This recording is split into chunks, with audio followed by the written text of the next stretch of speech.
Deputy President, I thought it was very important to bring this motion to the House. A very important motion because we have a situation here where... Order. Thanks. Member, just for a moment, please. I can't hear the member. He can't hear himself even. If you've got conversations, that's fine. Just keep him down, please. Let's not eat into his time.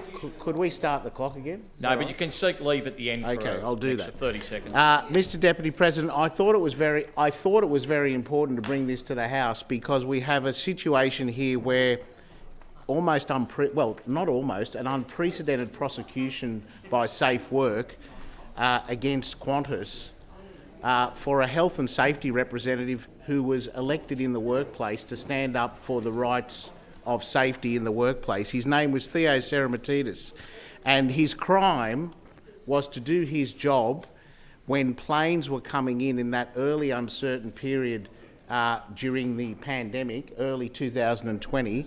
Planes were coming in, potentially infected with the virus, and cleaners were being given rags and water to clean down the planes. No PPE, no disinfectant. Theo, who was a high lift driver, ground staff, elected health and safety representative, and I'll just quote the Act for members' benefit.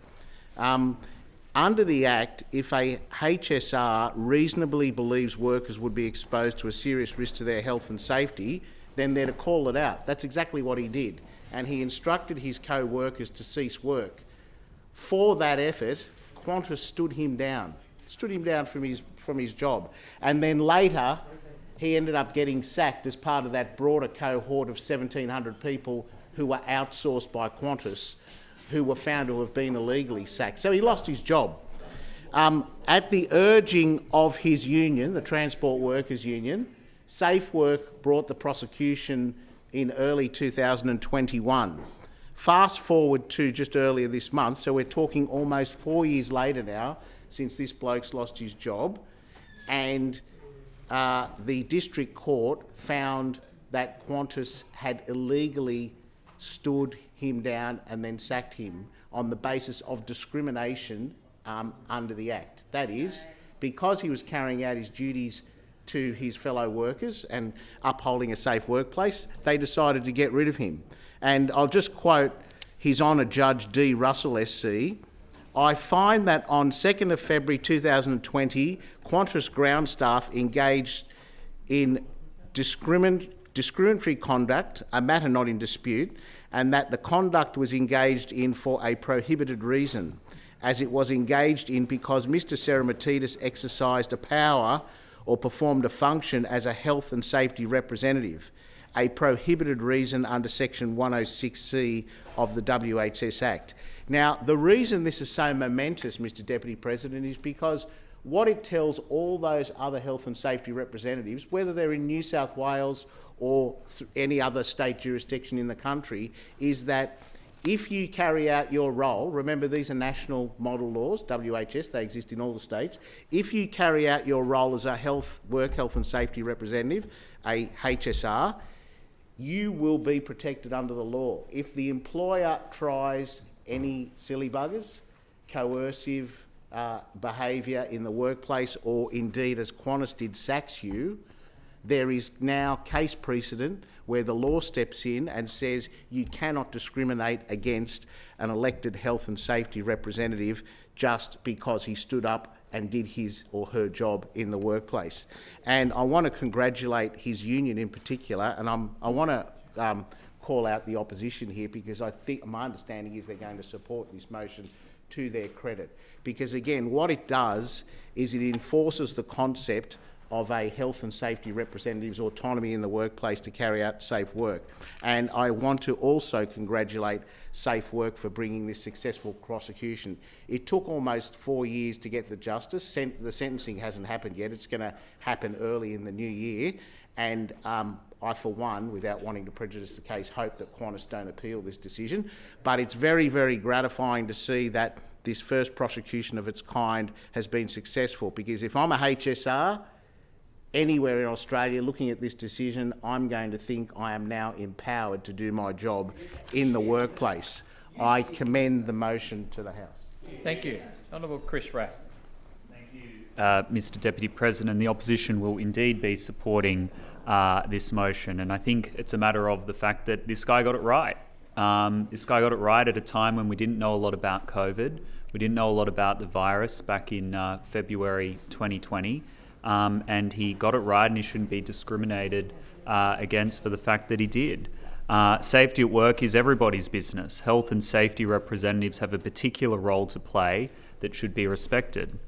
Division 1 of Part 6 of the Work Health and Safety Act 2011 empowers Safe Work New South Wales to bring actions in the District Court for the offence of discrimination against a person who exercises a power or performs a function as a health and safety representative.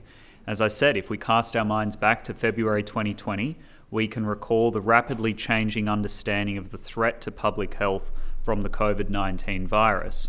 One day we were told it couldn't survive on services. The next day, new information suggested that was not the case. On the 2nd of February 2020, Mr Theo Seremetidis, a health and safety representative for Qantas Ground Services cleaning crew, exercised that function by informing his fellow workers that under Section 84 of the Work Health and Safety Act, that they had the right to refuse to clean aircraft that had arrived from China without any appropriate personal protective equipment. That section provided that, quote, a worker may cease or refuse to carry out work if the worker has a reasonable concern that to carry out the work would expose the worker to a serious risk to the worker's health or safety emanating from an immediate or imminent exposure to a hazard. Qantas stood down Mr Seremetidis from his employment for taking this action.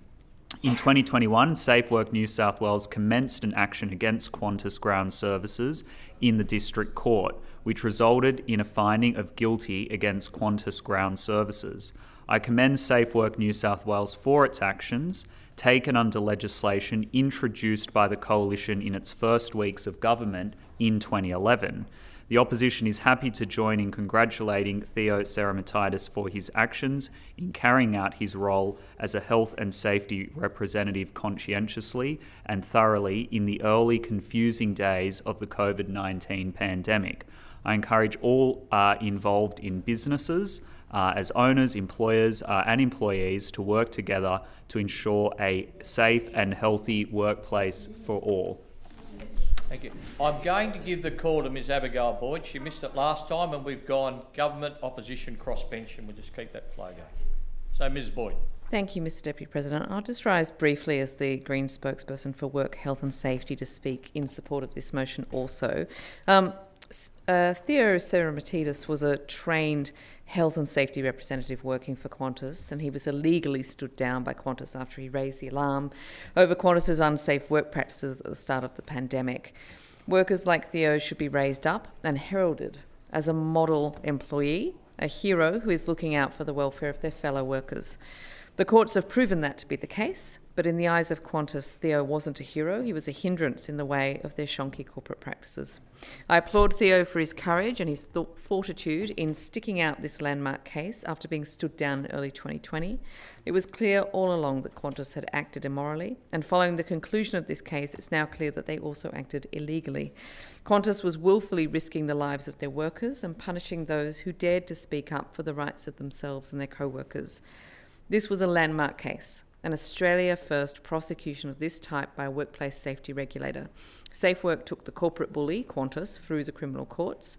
In his judgment, District Court Judge David Russell found Qantas engaged in discriminatory conduct towards Mr Seremetidis because he exercised a power or performed a function as a health and safety representative. This is a landmark case, not only because it's a first, but also because it puts other big businesses on notice. These laws that are designed to protect workers are not just paper laws, and if you willfully break them, you are going to be liable. I welcome this new world order and hope we see more bosses in the stocks. Thank you. The Honourable Anthony Adam. I just rise to lend my support to this motion. I think at the principle at the heart of the work health and safety system is the idea that a safe system of work requires worker voice and consultation with workers, and that, you know, underpinning that idea is that in the workplace, workers are best placed to know where the hazards are and, you know, how to respond to them. And this case highlights, I think, a circumstance that you often find in workplaces where workers are put in a situation where their safety concerns are raised and they conflict directly with the business interests of the employer. And in those circumstances, we need to make sure that the workers have the backing that they need to stand up for their safety. And this case is a great example of that. HSRs are there to be the mouthpiece of workers, to be able to defend them, to be able to advocate for them on safety issues, to be able to identify hazards in the workplace. They need to be able to do that with confidence. They need to be able to do that knowing that the regulator is going to enforce the law. And although I accept that it's great that Safe Work took the case, the fact that this case is the first one, since the establishment of the model work health and safety laws across the Commonwealth, I think is very concerning. And I think the regulator clearly should have been doing a lot of this, because I can tell you there are a lot of cases where workers have been intimidated into not raising safety issues because they've been concerned about being disciplined or worse. And I think it's essential that we have a strong regulator that makes sure that workers have the confidence to be able to speak up when they feel unsafe and be able to take appropriate action. Thank you. Honourable Sarah Kane. Thank you very much, Mr Deputy President, and I am very pleased to hear that the opposition are supporting this motion.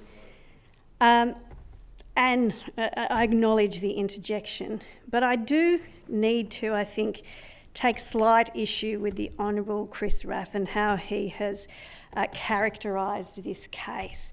I think the words that the Honourable Chris Rath used were, this is about this guy got it right, as if that was what this case was about. This was not just a guy who got it right. This is an individual, a David, if you like, who took on a Goliath in Qantas. And for that, he should be commended, and it should be recognised that it's not just a question that he just went to work and said, you've got it wrong, and that was the end of it. He went to work, took a stand, took a morally courageous decision for which he was punished, and had to take on the might of one of our biggest corporates. And he won. And I think this case tells us a lot. It tells us a lot about this individual who had the courage to do the right thing, not just because it was the right thing for him as an individual, so that it would keep him safe at work, but because he knew it was the right thing to do for his colleagues who had voted him in. So there was a collective determination to keep people safe. But it doesn't just say something about this individual, it says a lot about a company who is prepared to victimise someone who is simply doing the right thing. And the Honourable Chris Rath did note that. He accepted that this individual was doing the right thing. So yes, the legislation is working, as it should. That's a good thing. Yes, we should acknowledge that. We should acknowledge the work of Safe Work. But we also need to acknowledge that this was an individual who stood up for his colleagues, did the right thing, and took on the might of a corporate giant and won, and for that he should be commended. Thank you. Honourable Bronnie Taylor. I wasn't going to contribute, Mr Deputy President, but I'm just going to make a very quick contribution. I thank the honourable member for bringing this motion on. I'm really pleased to hear members opposite talk about workers' rights, workers' safety, ability to be safe at work, and use that in the context of this amazing thing that Theo did. But this should apply to everybody, and there should be a reminder in this House that there should be consistency when we're supporting that workers should be safe at work, workers have the right. So I just wanted to point that out. And the second thing I just wanted to say, and don't everyone jump down my throat, but my father worked for Qantas all of his life, from the time he was 17 when he grew up in New Guinea right until when he retired. It was a wonderful organisation that valued its workers, had such an amazing feeling. We all as Australians felt so proud of it. We all remember the Rain Man movie and what happened there. And I do acknowledge that Qantas has lost its way. And I really hope it gets back that culture that it really needs, and that it was a great place where people wanted to work there their whole lives. And I commend Theo. I don't know him, so I should call him by his last name, but he did take on a Goliath and he won. And that takes courage and that takes conviction. And we would all do really, really well to just reflect on that and reflect on other things that have happened here today, where someone has decided to take on a whole big issue to stand up for what's right. It's important. I commend the motion. Thank you. Is there any other speakers first? There being no other speakers, the mover in reply. Thanks, Mr Deputy President. Just to wrap it up, I want to thank all my colleagues for the excellent contributions and backing this in. I just want to reiterate mainly what my colleague Sarah Kane said. These things take one brave individual to stand up. It's all right to have the law there. It's all right to have your union there. It's very important to have your union there. But unless an individual's prepared to strike out and take a stand, none of it can get backed in, because the person has to take the brave action first. So I want to commend Theo for the action he took in bringing this to a head. And I commend the motion to the House.